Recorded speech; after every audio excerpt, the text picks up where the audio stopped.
What's going on, people? Thank you for tuning into my channel. Let's get money. My name is Paul. I'm so excited to be back with you again. It's exciting to see I've been getting a lot of messages on my channel from people that's about to start Turo. They have a lot of questions about different things about how to get started, what kind of cars to buy, insurance questions and this, that, and the third. And I've been trying to answer all of the questions that I get. So you guys keep the questions coming. I do make sure I pay attention to the comments on my videos so that way I can engage with you guys, my viewers.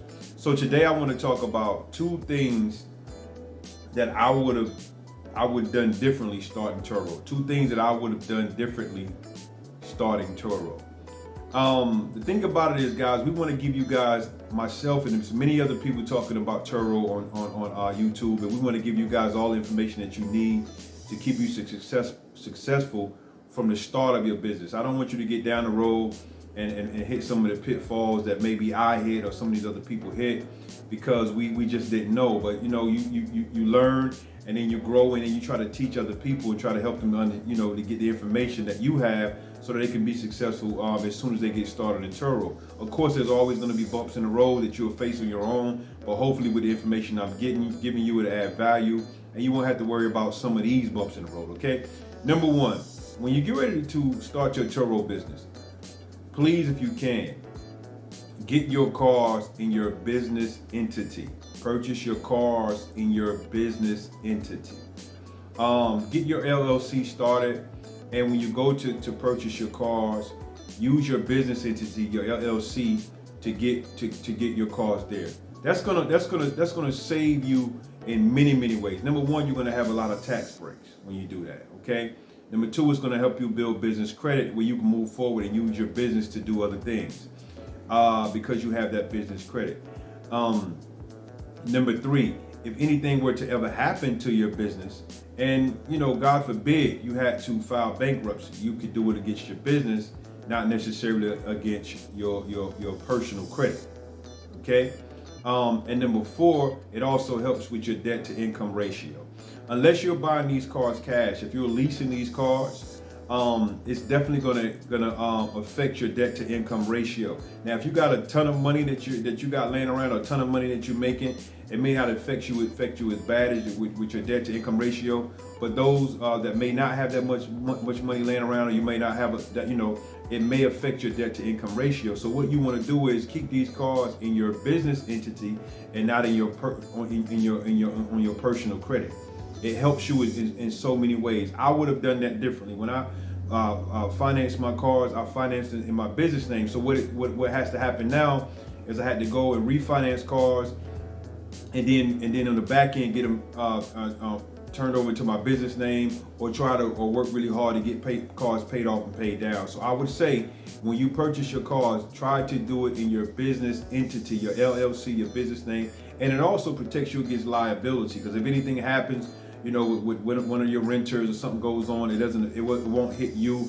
It'll be against your business. Okay, so that's one of the things I say that is very important. When you purchase your cars, do everything you can to have your LLC in place and purchase your cars in your business name. Okay. The next thing I want to talk about is making sure you have startup capital. A lot of times I've seen people go and start businesses. Matter of fact, I know a couple of people that did Turo. When I was talking to them about Turo, they saw how good I was doing, so they wanted to go start, and they started out without a lot of business capital. To think about that, right now in 2022, a lot of Turo markets have hit a slowdown. A lot of us are facing a slowdown right now, right? So when you're looking at things like that, it's gonna come a point to where maybe you have to go into your reserve to, especially if you finance cars, you may have to use your reserves to make some of the payments, and then catch up on the payments once you get money coming in, or however you have to do it. But if you don't have any business capital or any startup money, it's gonna be really tough for you when you hit times like these, right? Because we are in a slowdown. It's gonna pick back up, but right now, my cars aren't renting as fast as they did before. They are still renting, but not as fast as they did before. But because I was able to have me some startup capital, I was able to have the money to fall back on just in case I needed it in an emergency, to be able to take care of some of the things I wanted to do. What I would say to you, having startup capital, is if you can have at least $5,000 to $8,000, somewhere in that range, that you got set aside for this business, and just add to it. Even if you start with 5,000, you have your 5,000, add to it, so that way you have that money there. Is very, very, very, very important. Also, when you have your LLC, your business entity, you're able to get loans from either a credit union or a bank where you have a business account, and you're able to build business credit that way. And even use of a business credit card. These are the things that can help you along the way. It's always, because it's always better to use somebody else's money more so than it is your money, right? Everybody knows that. So these are things that can help you. So make sure that when you're starting your business, if you can, start your business in your LLC. Don't try to get all these cars and get your cars in your own name, on your personal credit. It's just not a wise thing to do. And make sure you have some startup capital. Do those things first before you hit the road running. I know a lot of times we're excited about the business, we're excited to get started, we're finding deals on cars and this, that, the third.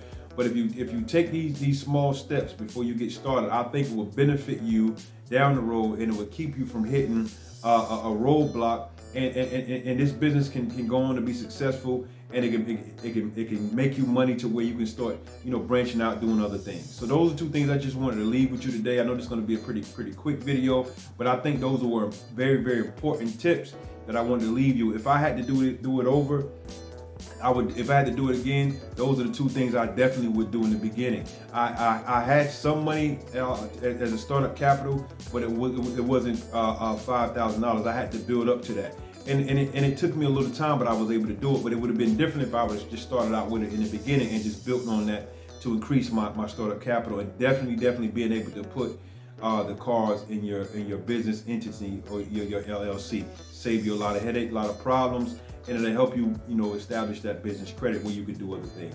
Thank you guys for looking and viewing my videos. I'm definitely going to be coming with more videos to help you guys be successful down the road. Make sure you like, make sure you share, make sure you subscribe. Talk to people about it. When you hear people talking about Turo, refer them to some of my videos so they can get the same information you're getting, and they can be successful as well. You guys take care. Thank you for tuning into my channel. Let's Get Money. We'll see you guys again soon. Take it easy.